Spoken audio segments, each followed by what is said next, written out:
Good evening. I'll call the meeting to order. I think we'll move right down into guest recognitions. Do not believe we have anybody on. We'll move on from there to items 4, 5, 6, and 7. I entertain a motion to approve those. I'll make a motion. All right. What I got, Bob and Karen. Okay, discussion. I just want to bring to your attention the two retirements that we have back there. If you read that, Maya and Jerry Kupka, they have submitted their retirements. It's in that under personnel. Any other discussion on any of those items? Seeing none. We have a motion and a second. All those in favor say aye. Aye. Aye. Opposed? Passed 5-0. Okay, moving on to items 8, items for board discussion and or adoption. This is the second reading of the revised policy 8340. I know there was a question on that. Ryan, did you have an answer for Karen on that one? I have it now. Okay. So Karen, I wasn't completely sure that I specifically understood the question in terms of us providing calculators or requiring calculators, but saying that we're providing them as school material, but then they're on a supply list. Is that, I know that was some of the confusion, but am I in the ballpark of what you were asking about? Yeah, so I wasn't sure. I mean, the way I read the policy, it says the school provides calculators, correct? Am I reading that correctly? Yep. Yes. So Yeah. I know in my cases that when we get the school list for the summer for supplies, excuse me, there's often requested to get a calculator. Mm-hmm. So I'm just curious why we're asking or why we're saying you need to get a calculator if the school is supposed to supply them. Gotcha. So when I talked with Ryan and Jen about that today, and the reason the calculators are on the supply list is because some families want to provide their student with their own calculator so they don't have to borrow one from the school. In which case, what we said is we need to then clearly mark on the supply list that the calculators are optional and that the school will provide one if needed. So that's the correction that we want to make going forward, is to make sure that we clearly delineate that we will provide the calculator. But if you want to buy, some families like to buy one for themselves. So we'll make sure it's marked optional going forward. Okay, that's good. I just want to make sure, because I know I've heard grumbles before because sometimes those calculators aren't cheap. So yeah, I just wanted to make sure that people knew that they were available. I would prefer to buy my kid their own too. That way they have it at home and all that kind of stuff. But I just wanted to make sure it was clear. Thank you. Yep. And so that's what Ryan and Jen and I decided today too, that we need to make it more clear, and exactly the point of there's calculators that are less than $10, but some of the courses require the graphing calculators, which are, either sometimes over, if not right at $100 a piece. So we definitely need to make that more clear. So thank you for that. Okay, so Ryan, you're saying that you guys have made that change on the policy? No, the policy is correct. We need to make the change on the supply list to make sure it's clearly marked as optional. Okay. Does anybody else have any questions on the revised policy 8340 as it stands? Now I'll entertain a motion to approve. This is the second reading. I'll move. Jim. Okay. I keep forgetting to look at the screen who's raising their hand. Do I have a second? Beth, seconded. Okay, any further discussion? Not all those in favor say aye, or raise your hand. Aye. Aye. Opposed? Passed 5-0. Okay, item B is approve the acceptance of the donor's choice. That was 2 items that Amanda Schroeder was able to secure or get. Can I entertain a motion to accept those? I'll make a motion. Karen. Karen. Second, Bob, you seconded? Bob? Any discussion? Not all those in favor say aye. Aye. Aye. Opposed? Passed 5-0. Okay, moving on to item C, our famous COVID-19 update. Ryan, you're on. The brief update is it's been a little topsy-turvy over the last couple of weeks, not only for my own situation, but for what's going on regionally. The email that came through from the health department this afternoon was there were 215 cases, active cases in Livingston County today, with 4 deaths this afternoon. A fair number of those cases are still confined to some of the facilities that are around, but there's no doubt that there's a rise happening around us. The clinic, they did share with me some statistics from the clinic. They had over 500 people test at the clinic that was advertised last week, and 27 positives resulted from that. They did turn some people away from the clinic due to volume, which is a good thing, and they worked to schedule those folks in today or at some point this week in order to get the testing. So that's it's been amazing. Even this afternoon, I've been sharing text messages with Jen Rodriguez and Kathy Root, and the level of access that we have directly to the county health department has been amazing. They've been an incredible support. We have a conversation with them tomorrow. It's our Tuesday meeting with the Livingston County superintendents. And we're just really blessed to have 2 people who have been working so hard to communicate with schools and have made time for us and all the questions. So early on, there were very strict interpretations of the guidelines that were out. But I think as we found our footing, they've been really great partners in this whole process, as well as Dr. Collins, who's been amazing and very accessible to us as well, and to our nurses.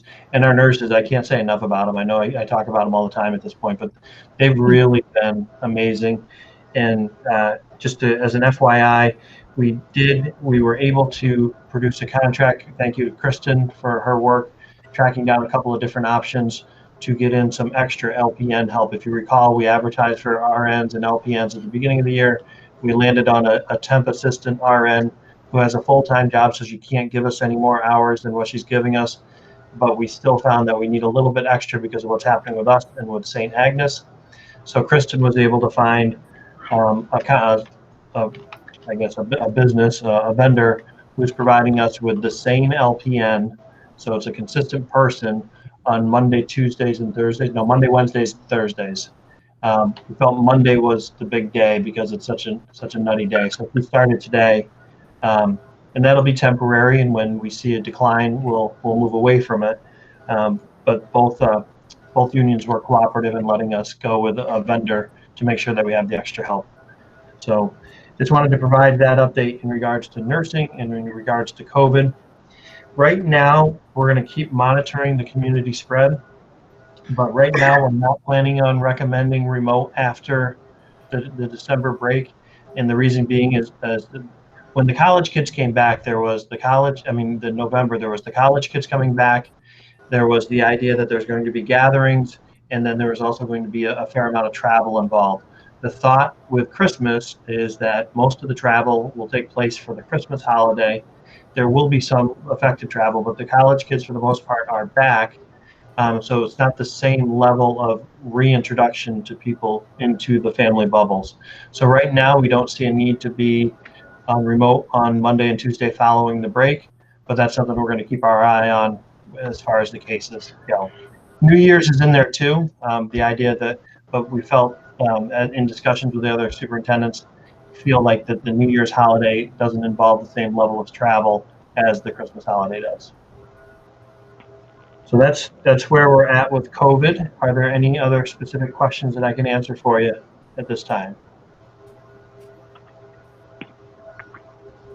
So Ryan, if numbers increase, do we just go remote, or is that there was the whole testing, like 20% testing, is that still apply at all or no? Yeah, it's very confusing. It does still apply if we get zoned. The color zones that have been clarified are the orange and red zones. And what the testing parameters are is 20% for an orange zone that has to be tested over the course of a month, 30% for a red zone over the course of a month also.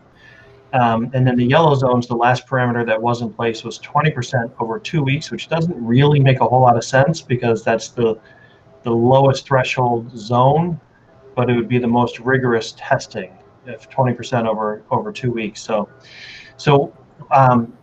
for what's happening now is that Governor Cuomo is not just going off of the 7-day rolling average rates. He's also factoring in the idea of what kind of capacity do the hospitals in that region have additionally. So the text that I got from from Jen Rodriguez today said that our numbers are getting close to having a zone based on numbers alone, but Governor Cuomo did not zone us today. And she was told that she would have a heads up if we were going to become a zone. So we're not looking to become a zone at this point for this week. They zoned Batavia today. Yep. Yeah. Batavia gets zoned, but I believe the superintendent there, they already declared that they're going completely remote. So they don't have to test it if they're remote. They had declared going completely remote, and Oakville, Alabama has declared going completely remote. And in both cases, like they have a fair number of student cases, but it's the staff quarantines that are causing them to have to go remote. They can't operate in person. So that's the biggest challenge that they're wrestling with. So we have done some behind the scenes setup. Like there's a spreadsheet we have to have everybody in. We have to randomize our 20 and 30%. So Michelle Burke has helped us to do those things. And then in addition to that, we've also prepared a consent form that we would send to families to do the testing. It's a brief consent form that's been shared. Harris Beach chimed in on it. That's been shared. So we would send that out along with a letter of information if we get to the point where we need to do the testing. The model of testing that we are looking to do, if we have to get there, would be to try to do a Sunday evening clinic. That's what the nurses and the building leaders and I have talked about, trying to do a Sunday evening clinic so that we're not bringing potentially positives to school during the day, and so that it'd be less disruptive to the ongoing school day if we get to that point. So that's what we're looking to design. We started to put together some plans that we would look at. But there's a thought that the vaccination planning is taking over, and there's going to be less movement towards the required testing and more planning being done for the vaccination efforts, if that makes sense. So, can I answer any other questions? Do you know if Genesee County is orange yet? I know they were talking about it. I believe they went yellow today. Batavia and parts of Genesee County all went yellow, according to the governor. I'm not sure when it's officially effective, but I just listened to him this afternoon, said that they were putting it in. You know how much of Genesee County, Ryan? I do not. I didn't catch the governor's comments today, and I haven't had time to go back and look at what was said. Yeah, it said Batavia and parts of Genesee County. Any other questions for Ryan on COVID?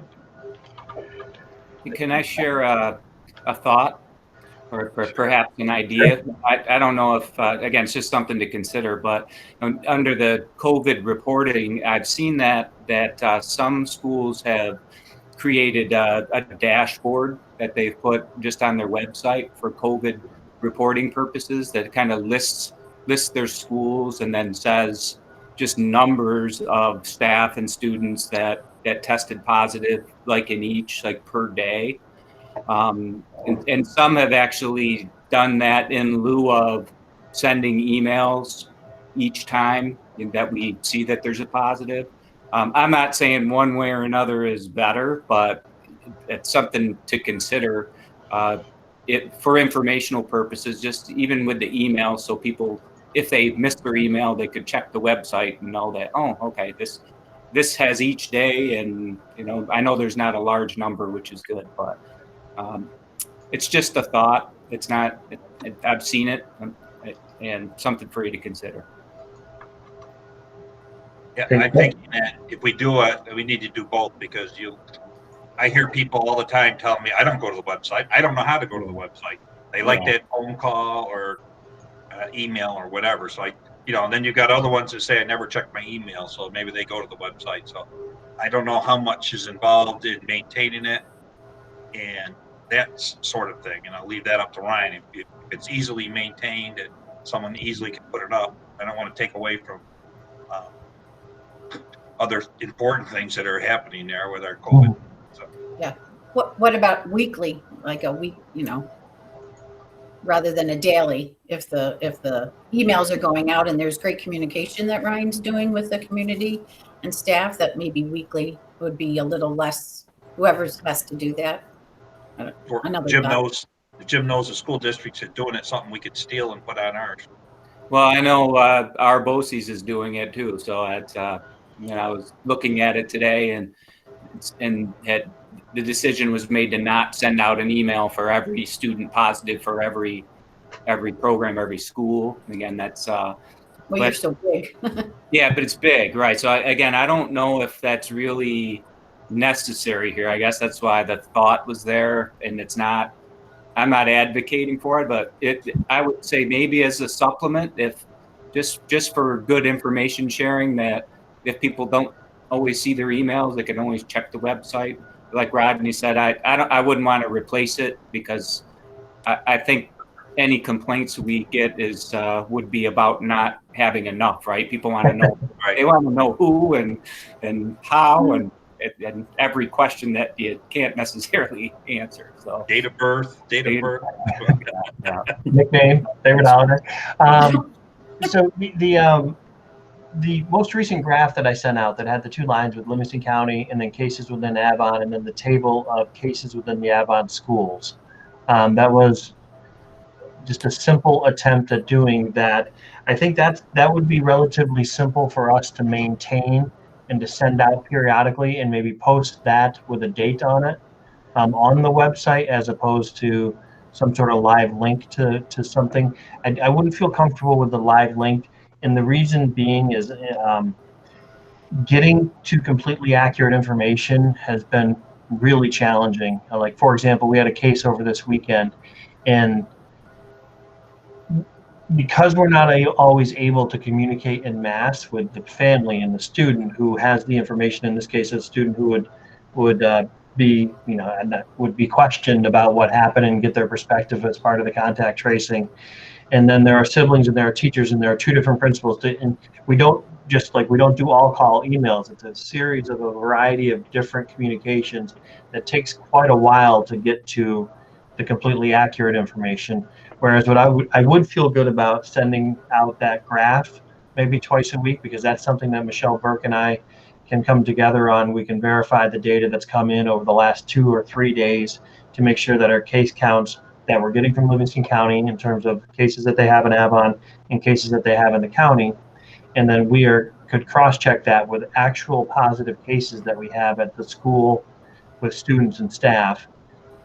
Maintaining that graph and putting it out and maybe putting it in the same spot once or twice a week, I think is doable.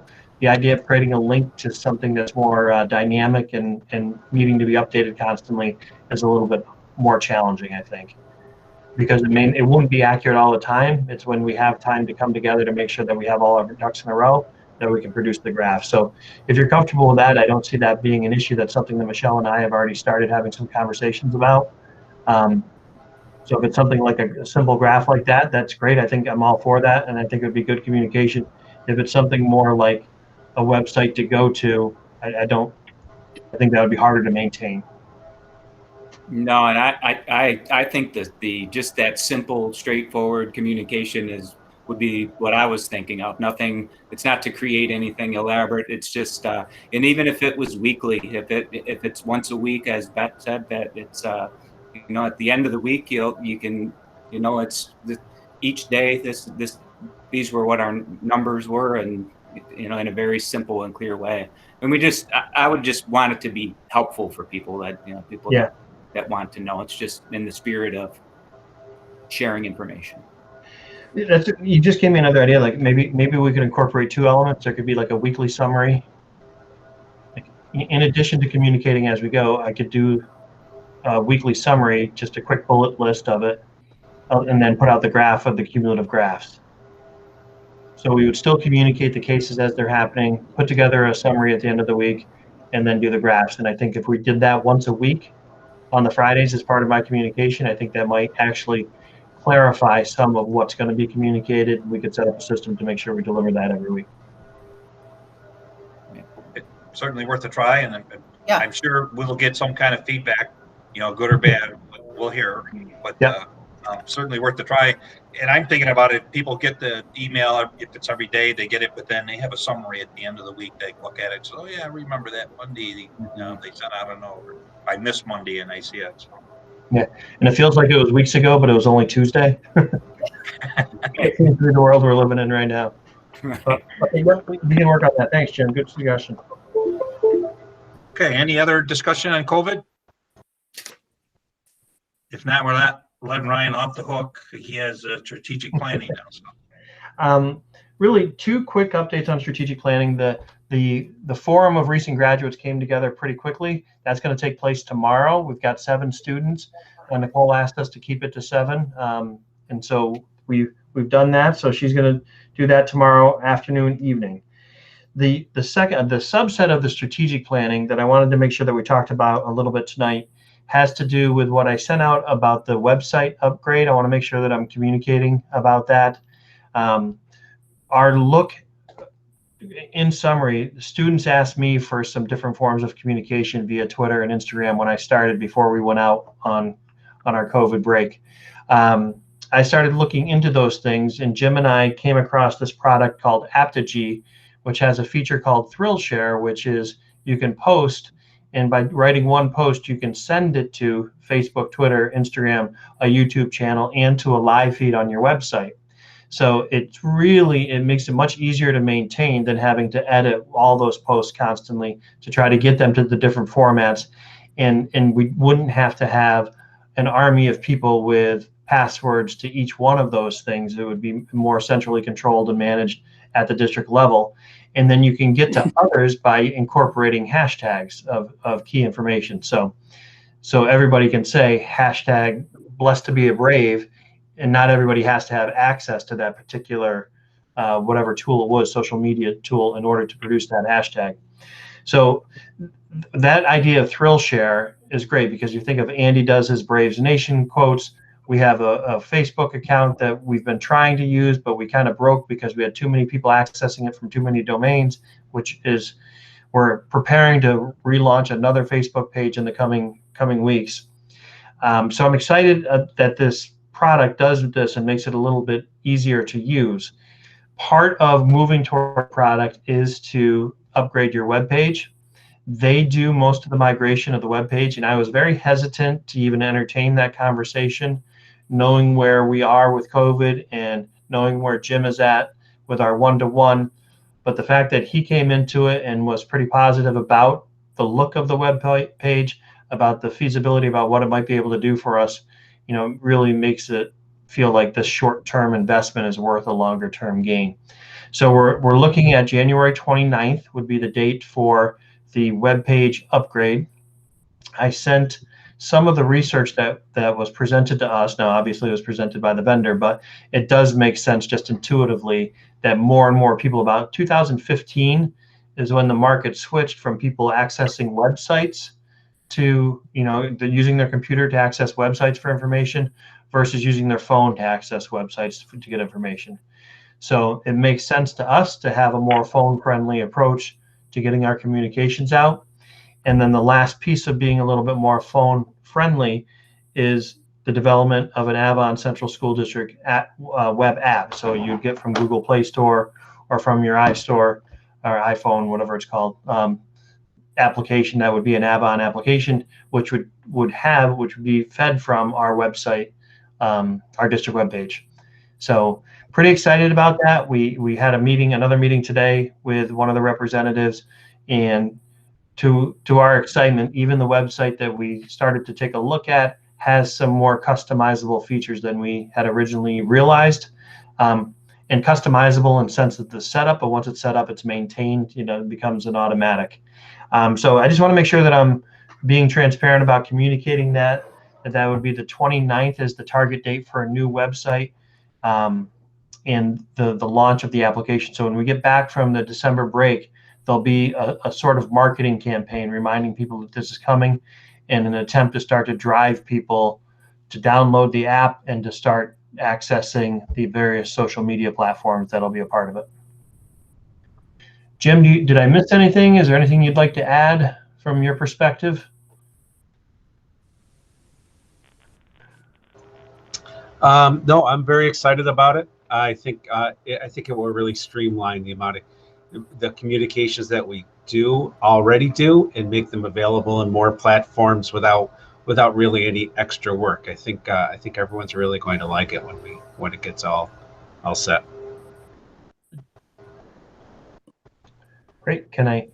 So that's a combination of the strategic plan, and a part of the strategic plan from my standpoint, part of a goal of mine was to work on the communication plan, and all of that will be used. Once we have the communication plan, we can keep communicating about the strategic planning efforts that are taking place.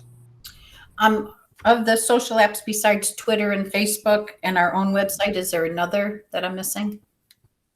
Instagram will be a possibility there.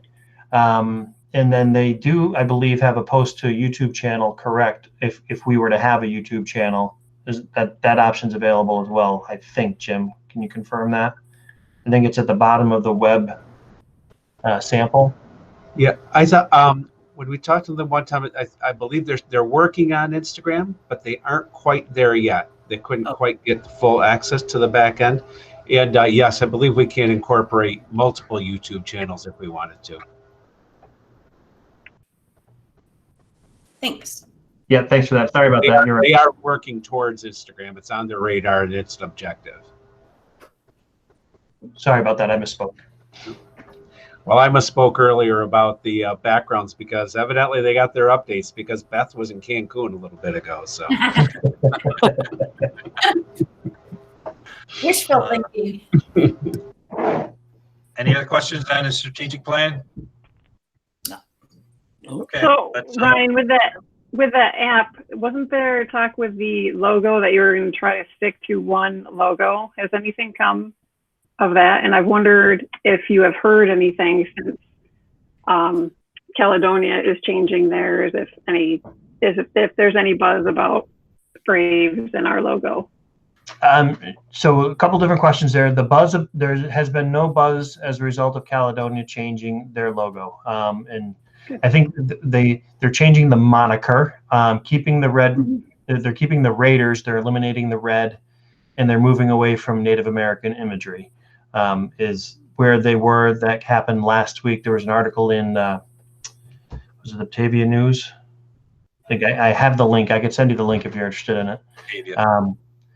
So there was. I have not received any additional communications as a result of what happened in Caledonia, other than just communications about Caledonia changing their website. I did catch an announcement today that the Cleveland Indians are dropping the Indian. That news came out today. So, I wonder if that's going to have a little bit more of an impact. So the short answer to the second question is no. I haven't sensed any sort of new regional buzz as a result of it. The first question, I think, what's the easiest way for me to share? Jim, do you have the logo in a place that would be easy to share? Let me. You had a bunch of them at December 4th when you emailed us. Yeah. Okay. Let me just. I'm hesitant to. Put them at the bottom. There was a bunch. Has any of the board members heard anything? Because I was kind of like taking a little profile, sitting back. I haven't heard anything other than, as Ryan spoke up about Caledonia making the decision to go where they're at. So I just curious if anybody else has heard anything other than other people saying, "Hey, Caledonia did it. What's going to happen to Avon?" So. Yeah, I haven't heard anything recently. I remember in the beginning of school, and I think Kirk even reached out to Ryan to say there was a petition going around to save the name or whatever, but we never seen a petition. Know why it was why it was brought up or. Yeah, I my screen if you like, Ryan, for the one that Aptigee sent to us. I'm sorry, what was that, Jim? I could show everyone what Apogee suggested to us if you want me to share my screen. I think I'll go ahead. I think I've got it. Good to go.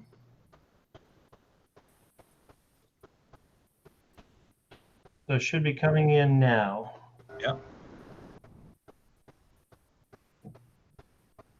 Yep, we see it. Okay. Yep.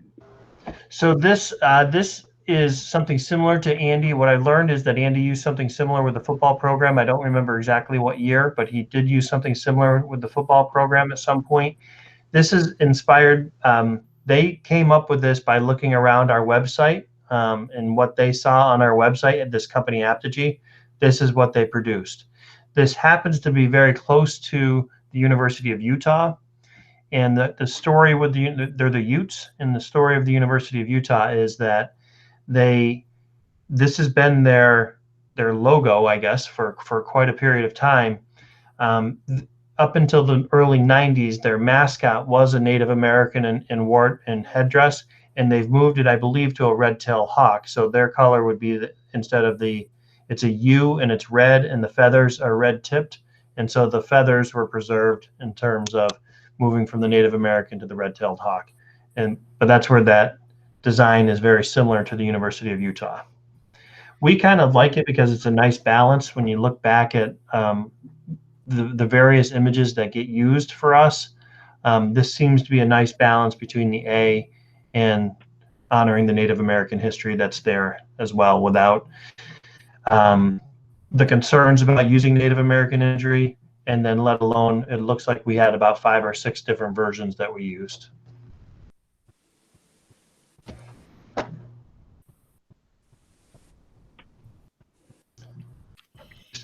Is there still concern over using the word Braves or the imagery itself? Yeah, that's a big question, Beth.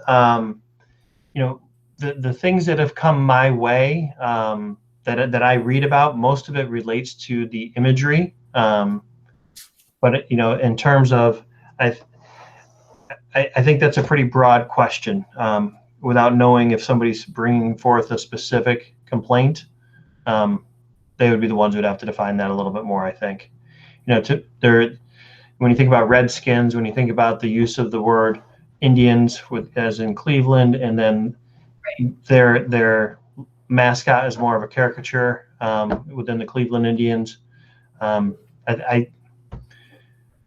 I think it's more like if it were me, I would think it's more about the use of the imagery and less about the title. But I think that's probably a deeper question than I could answer for you right now. I think I'd like to hold off until we get through the COVID thing. That's definitely more important at this point. Oh, in terms of having a mascot discussion, is that what you're saying, Bob?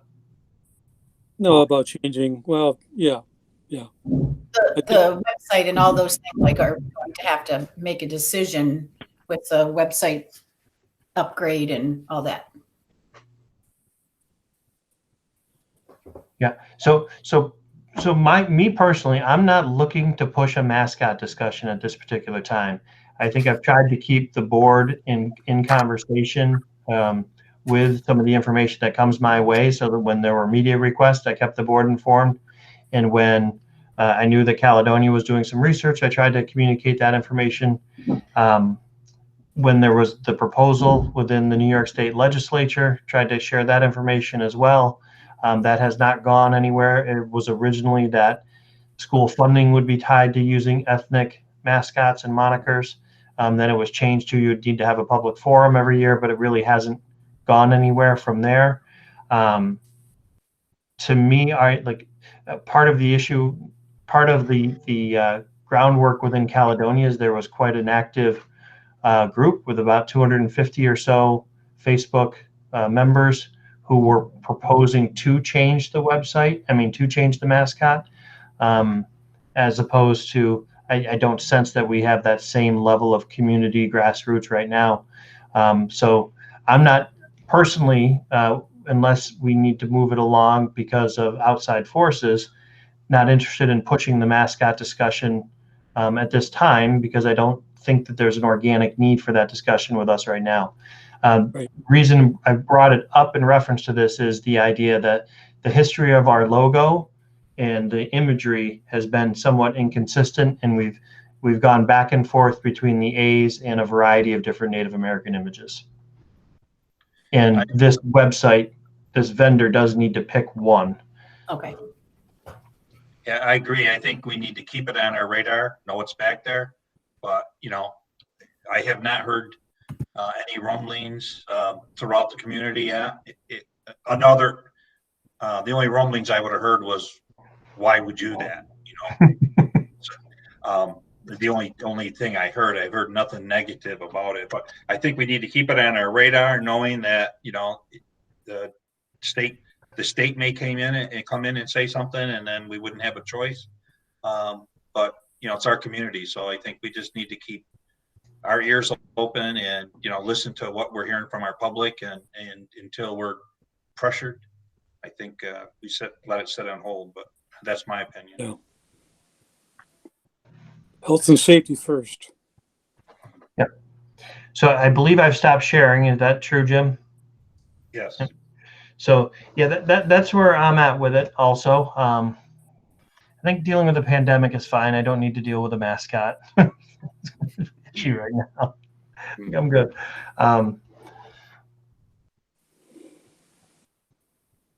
Anything else on strategic planning? Nope. Looking forward to, according to Nicole, we're supposed to have a report before the break. So I'm looking forward to getting that in hand, a draft of a report. So. Okay, moving on to reports. President's report. I really don't have anything other than this is our last meeting before the first of the year. So publicly, wish everyone Merry Christmas, Happy New Year. That's the way I say it anyways. And everyone, please stay safe. I'm sure we'll run into each other individually or whatever, but wish everyone a happy holidays. So. All right, moving on to legislative. So a couple of things. We did get, I'm assuming you all get, you're on the listserv from Pat Burke with the Genesee Valley School Board. So just as a reminder about saving the date for January 30th. And then he included the nomination sheets for the Al Huck Award, and then also Excellent in Student Services Award, like the names of programs that they'll be celebrating. I know we've been recognized in the past, and didn't know if there was any particular one this year that we wanted to highlight or submit. So that for student services and programs would be due by January 4th. Yeah, I'd like to ask Ryan if he could work with the administrators to see if there's a program that they think is honorable for this award, because like Beth said, I think we had one in, is it Byron Burgeon? We went someplace where there was 8 or 10 different categories that they had recognized. Yeah, we might have been in Alexander. It was Alexander. Alexander last year. Yep. Oh, yeah, Ryan, you were there too. But you know, I'm not sure. I mean, board members know of a program but something that's going on in the school that we think is deserving. That's also a NYSBA recognition. If we find something, NYSBA is handing out recognitions to school districts for different programs that we have in show. So just something else to keep in mind. Yeah. We got the forms. I think, Ryan, you got forms from Pat Burke. We got the forms to fill out if we want to be recognized. The other thing, not connected to the Genesee Valley School Board Association, but I took a webinar on the 10th. That was NYSBA's 2021 legislative preview, so upcoming budgetary. And you know, they did start out just talking about you know, the federal, state, and executive leaderships, and who won the elections. We still have a couple roles to be confirmed in January. You know, they talked about the money that came, how the pandemic adjustment was reduced, and they used the CARE Act funding for making those adjustments. That is something the CARE Act, my understanding is it goes away next year. So it was a little bit doom and gloom, unfortunately, when they showed some of the projections, and because right now they're anticipating a 15 billion gap. But then they shared with us from NISBA's point of view, the legislative priorities that they're continuing with. Still looking at budgetary flexibility. I know when I did the work with interim commissioner, we talked about we needed some of that flexibility, and also with the digital divide, and also the mandated relief. So they were talking about a lot of different things that as NISBA is doing, trying to stay on top of. They've been able to have actually more virtual meetings with Senate and Assembly and things like that because they're doing it virtually. There was one suggestion. Their virtual Capitol conference is February 3rd, and they are asking districts to appoint an advocacy liaison. And I don't know, Rodney, if that's something that you already are connected with because of your Area 2 work or not. Well, it should be, but I haven't heard it. Our next meeting, we'll probably hear about it, but Okay. I didn't know. Well, usually we always have an advocate, for, was this a NISBA or NSBA? No, this was NISBA's. NISBA, right? Yeah, I'll have to find out. At our meeting 2 weeks ago, the all-day one, that wasn't brought up, so. Okay, yeah. So Brian reported on some things, and then Caroline reported on some of the other stuff. But they did talk about just making sure that we're utilizing a lot of their advocacy resources. They did have a good question and answer. One of the comments was mid-year reductions would most likely be worked into the state budget process. Obviously, we still don't know because wasn't it the third part ends December 31st in terms of the reductions and things like that. They did say that if there was a federal stimulus, and if you read the news, we know, working on it, goes to the state and then it gets dispersed through the Title I. So if it does come. And yeah, so just, asking us to utilize, but unfortunately, they're predicting quite a cumulative revenue gap in the next 3-4 years. And, we should know more maybe come January, February in terms of if there'll be additional cuts. I know we had some discussion of advocating that the money go directly to the school districts and bypass the states, if that's possible, whether or not that'll be something that happens or not. But that's, yeah, that one of the political parties is pushing for that versus the other, because you got too many hands in the pot and you don't know where the money ends up if it goes to the state first. So, but any money will be a relief. So. correct.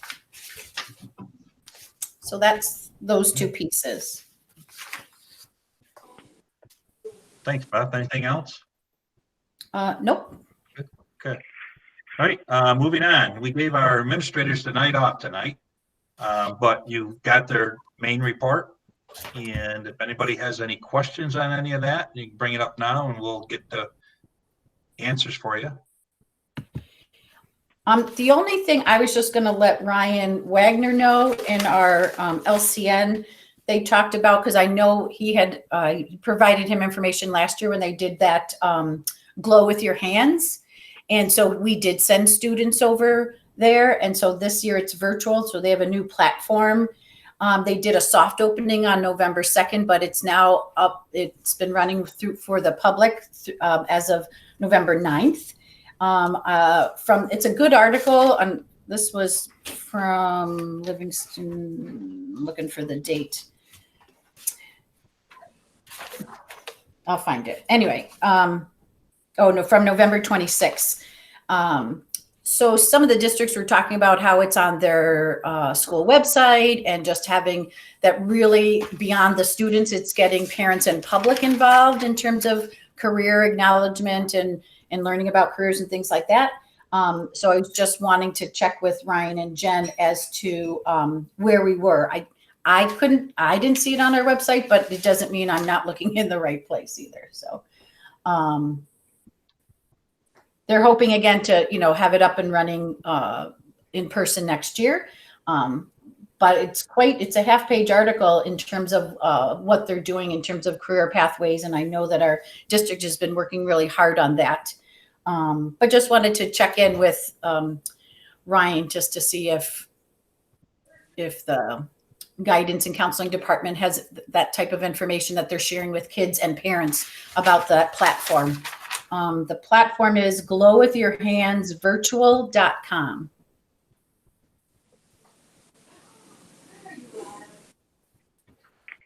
And they were really excited about it because in some cases it actually provided more information and more career exploration than they could in the in-person. And it's accessible all the time versus a one or 2 days. So.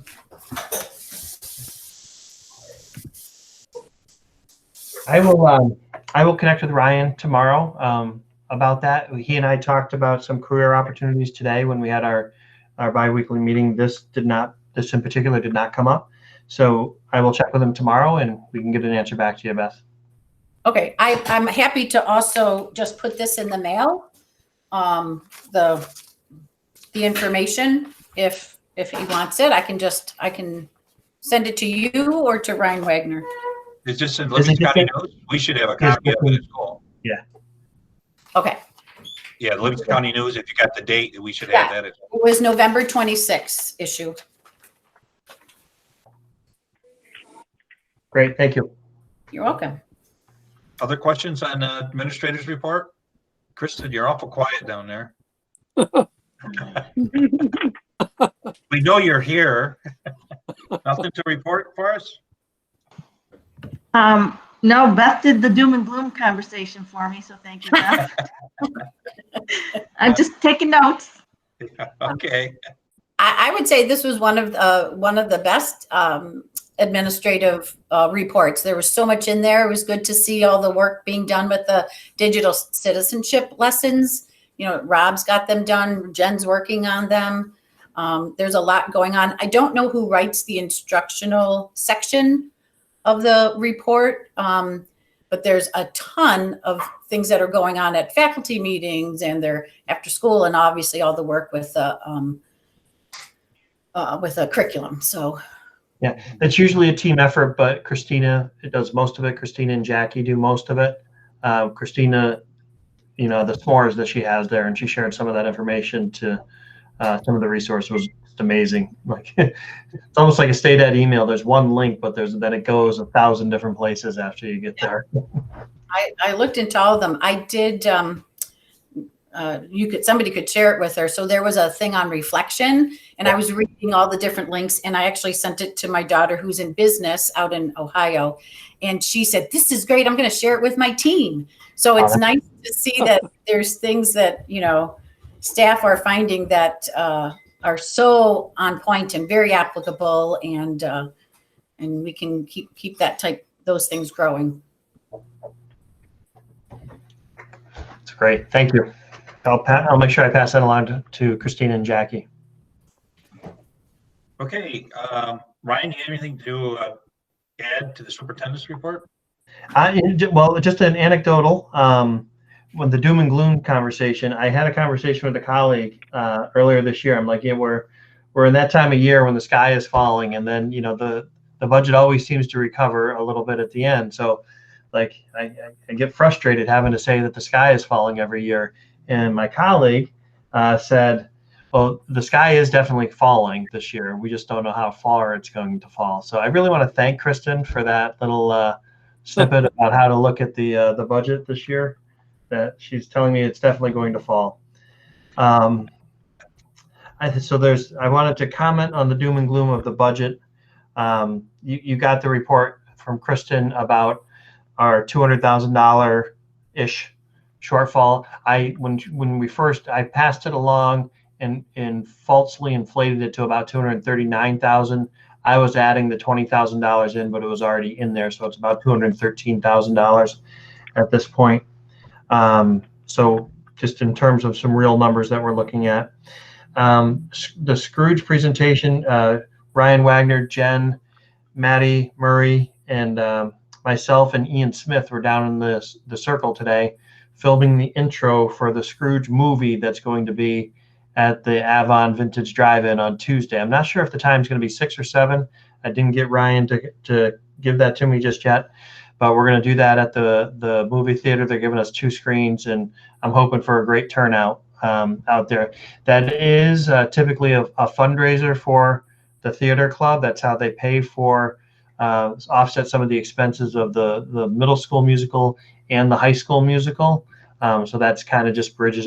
It's more of a pass through to pay for one or the other of those. So they definitely took a hit last year with their ticket sales to Guys and Dolls, and then not being able to do the middle school musical. So hopefully this will be a success. They've worked really hard on it, and Ian Smith is just super talented with the video and musical editing too. So that it's been a fun project, and I've received several positives thanking the district for allowing kids to try to have those alternative connections to school still, even if it's in unique and different ways. So I wanted to pass that along. If you're not doing anything a week from tomorrow, head on out to the drive-in, get some hot chocolate, and enjoy our students doing Scrooge.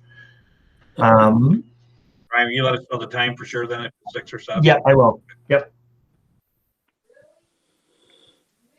And information is definitely going to be in the principal's newsletter tomorrow, but I'll get it and pass it along to you. And then the last thing I want to bring up is a little bit of and I are working with Tom and what was that, Jim? You have the time? Oh, it's 7? It is 7. I'm sorry. I just realized I just posted it on the website tonight. Okay, great, thank you. 7 o'clock. Sorry to interrupt. That's okay. Where was the transportation, the bus corral? We're working on some of the parking in the bus corral. It's amazing to me, like that looked like a ginormous space, and there'd be no issues at all. But when the buses get in there, they actually fill up the space pretty quickly. And so we're working with the design of the chevrons, so that when you think about the new parking at the elementary school, they come in at a pretty shallow angle, and they're able to drive in and then easily pull away. If that makes sense. If you can see my hand movement, they drive in and then they can easily pull away. When they get into the corral, it's a little tighter than that. The angles are steeper and the spaces are a little more narrow. So they're having a hard time, and one of the mechanic buildings sticks out a little bit. So when they have to back in, it's a really tight back in. They don't have the luxury of being able to drive in.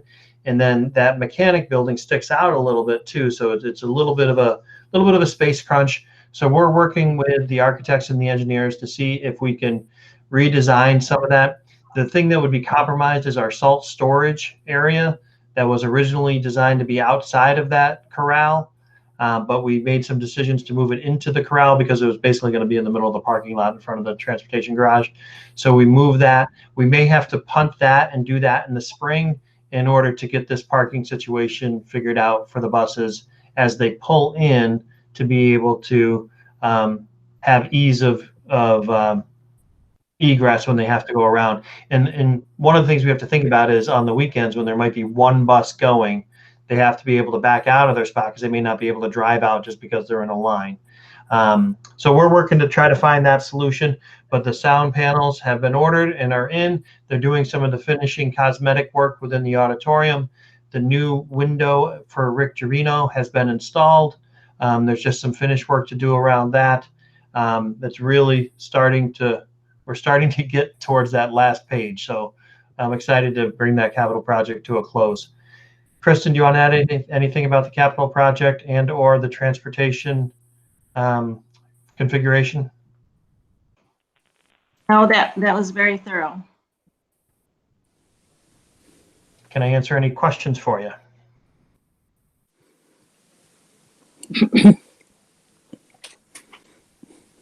Like everyone's good? Okay, we'll move on to the roundtable. Karen, anything for roundtable? Nope, I'm good. Beth? No? Bob? I'm all set. Jim? I'm good. Good. Okay. I just thought of something I was going to say before the roundtable, and I forgot it already. So if I remember, I'll speak up, but, Hold on. I just wanted to thank Ryan if that was something that he did. I hadn't gotten to read my LCN yet this from Thursday, but thank you. That was nice to see all that. Maya sent something out that said, "Oh, in case you didn't see it." So I don't know if Ryan, that was your doing. If it was, thank you. I will take some credit for it, but it was really made possible through Christine Scott Miller, who's joined us from the PR service with Genesee Valley BOCES, who's helping Kyle also. So between the two of them, they've been able to get a few more pieces posted and communicated. So it's a nice benefit from Genesee Valley BOCES supporting our PR needs. I remembered what it was. I just wanted to thank all the board members for getting their John Hancocks on the Christmas cards, getting them up to the school. They're in the administrator's hands now to get all the signatures. I'm sending the envelopes up to Maya tomorrow. I'm not sure, might be next Friday or whatever. She'll have to have everything in, so the admins get their signatures. I'm not sure where they're at this time. Jackie needs to sign, and then me, and we're done. Oh, cool. That's pretty quick then. So. Yeah. I got to get the envelopes up to Maya. You can ask me where are they. So, okay. Future board meetings. Again, it's not to the first of the year, 1/11. I think at that time, we'll see where we're at with the COVID. I'm liable to be right into the thick of it or whatever, but then we'll discuss our in-person meeting that we were going to have earlier and we postponed. So that's 1/11 will be our next meeting. Is there any guests on? I do not see any guests on for guest recognition. You have the reports, cafeteria reports in your packet. We do need to go into executive session. So while we're in regular session, I'll entertain a motion to go into executive session and take the vote. Does someone want to make a motion to go to executive session? I'll make it. Do I have a second? I can second. Karen? Okay, all those in favor say aye. Aye. Opposed? Passed 5-0. Okay, so make sure you completely drop out of here.